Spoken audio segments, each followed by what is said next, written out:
Wildlife rangers that are constantly patrolling all 800 square miles of the reserve. Let's see if they're in range. Reserve wardens, this is Simba 1. Do you copy? Over.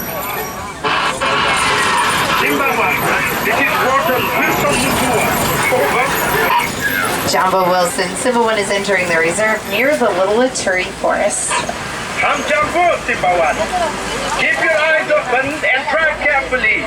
You should see lots of animals. Roger that, Wilson. Up there on the hill to the right-hand side, I do see 2 Okapi. One there in the distance by that tree stump, and one right up there directly to my right behind that bamboo. Now, Okapi are the dark brown animals with the striped legs. Kind of makes them look like a member of the zebra family because of those stripes, but they're actually not.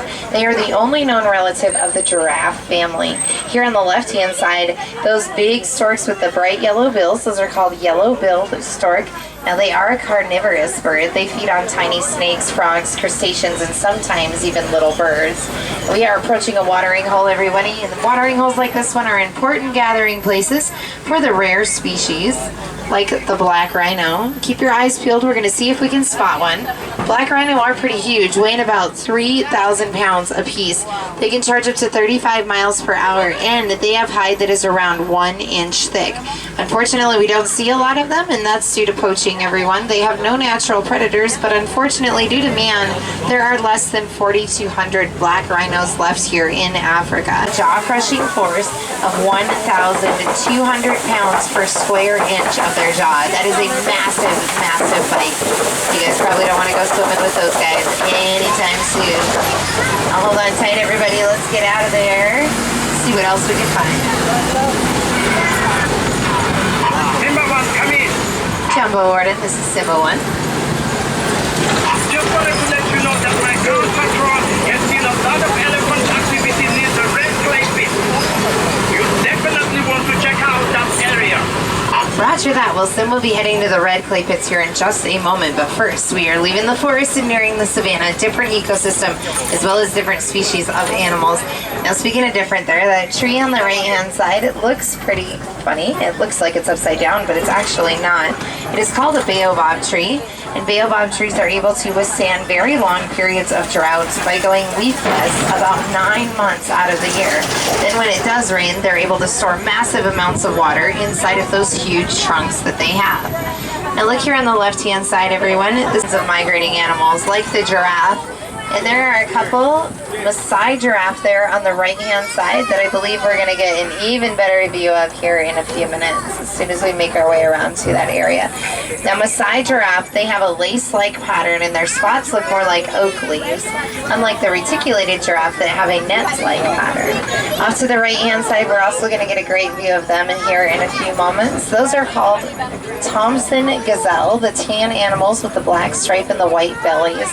Now, little Tommies, as we call them here in Africa, they may be tiny, but they're very impressive for their size. They can actually run about 50 miles per hour at a sustained speed. They can grow up to 45 pounds, some up to 60 pounds, and they can jump very, very, very far for their size, almost the entire length of this vehicle. Very impressive, they're normal predators. Now we're also approaching and passing a whole bunch of tall cones of earth all over the place. These are called termite mounds. And termite mounds are made out of termite saliva, dust, and dirt. But they're actually as hard as concrete. And they're very deep in the ground, about as deep in the ground as they are high above the ground per termite mound. Because they're so hard and because they're anchored down so well, elephants can use them as gigantic scratching posts, and then once they get worn down enough, kind of like that one coming up here on the right-hand side that looks more like a rock now, then they can be used as lookout posts by little Tommies or even some antelope here in the savannah. Now, speaking of antelope, these big tan animals on the right-hand side there are called Patterson elands, and Patterson eland are the largest antelopes in all of Africa. Those guys can actually stand 6 feet tall at the shoulder once fully grown, and they can weigh up to 2,000 pounds. Very, very large antelope. We're getting a great view of those little Tommies there on the right-hand side. Super cute little guys. Those are the gazelle that either trim up the edges here in the savannah, or they use those termite mounds as lookout posts. Coming up here on the right-hand side, a very great view of these Maasai giraffe. You can definitely tell their lace-like pattern and their spots that look more like oak leaves. Now, these guys are shorter than the reticulated giraffe. These guys stand about up to 14, sometimes up to 16 feet tall. They are the second tallest animal in the world, actually. Reticulated giraffe are the first tallest, and we're going to see a reticulated giraffe very up close here in a few moments.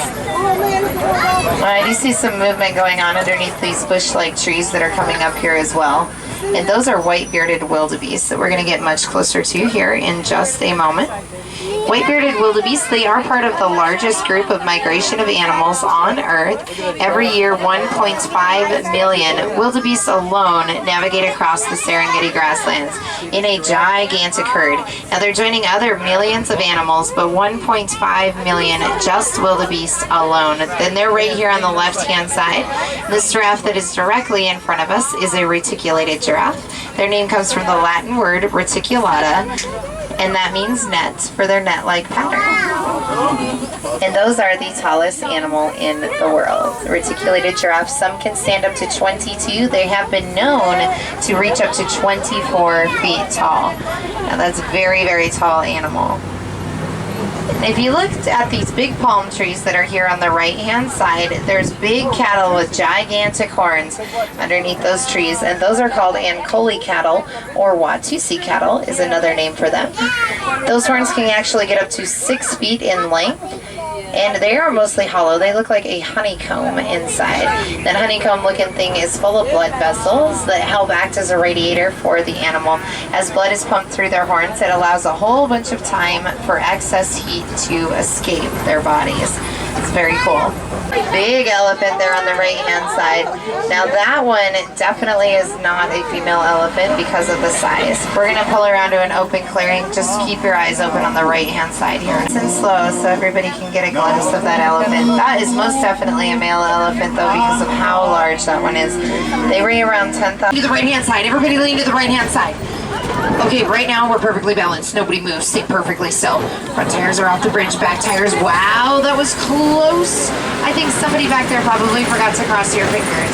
But that's okay. Now we know for next time, so this is good.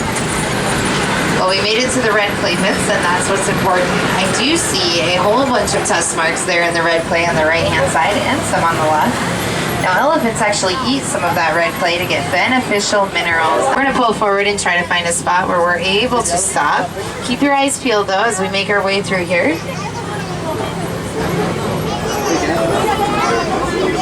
Years old. And up here at this watering hole, there's a much younger elephant. And it looks like another teenage-looking one, maybe a little bit younger than that. Now, full-grown elephants, they do have to eat about 300 pounds of vegetation per day. Baby elephants, not quite that much, but really, really cute. It looks like they just had a little bit of a bath. They're on the left-hand side. Back, probably a female elephant, judging by her size. They both have those ivory tusks, though, so it is very difficult to tell them apart. Now this watering hole right here, I do see a whole bunch of greater flamingo gathered around it. Now here on the right-hand side, there's even a little baby rhino up there on the hill, or a younger one, a couple years old maybe, a big one. And then look in the back there, great big birds, those are ostriches. Also laying down on the ground to the left of that tree, scimitar horned oryx are the white and tan animals with those curved horns, and there's a bontebok there as well. We're going to see if we can drive around here and get a better view at that bontebok. Right-hand side, you can see those rhinos a little better, as well as the scimitar horned oryx, and it looks like 2 bontebok are there, and 3 ostriches there in the background.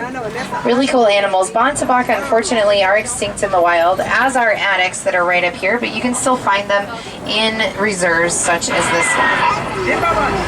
There are poachers in the area. Uh-oh. Can you help us get them out? Absolutely. Did you hear that, everyone? Wilson said there are poachers in the area. Now, if that's a confirmed sighting of a poacher, we most definitely need to see if we can help out. These gates are not supposed to be open.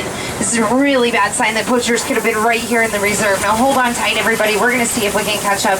This could get just a little bit bumpy. So, everybody, hold on. The poachers are heading east. Keep going. And just drive them to my control. Over. All right, roger that, Wilson. East is where we're going, and I see a whole bunch of geysers. Now, geysers are all right, but they can get really, really hot. So hold on, everybody. Let's try to drive through them fast. Okay, so far we're doing great. This is good. Oh, I see a whole bunch more coming up here. Well, I think we're okay. Left-hand side might be getting just a little bit wet. I do see dust in front of us. There's definitely a poacher's camp right here, you guys. Wilson, we found a camp. I don't see any poachers yet, though. Oh, not to worry. You drop them right into my patrol. All right, well, that sounds like excellent news. Let's see if we can catch up with Warden Wilson, everybody. Hold on. They are now both safe. Have some heads on everyone. Wilson, we're glad we could help. That baby elephant sure sounds happy. I have to go now. We have to get this baby elephant back to its mother. Roger that, Wilson. That sounds like an excellent plan. Now, everybody, Wilson did say Asante Sana, and Asante Sana in Swahili does mean thank you. So everyone, Asante Sana for helping reunite a baby elephant with its mother. Now, we almost caught some poachers, but Wilson said they ran, but they won't get far. So that's an excellent sign that his patrol is probably right on their tail.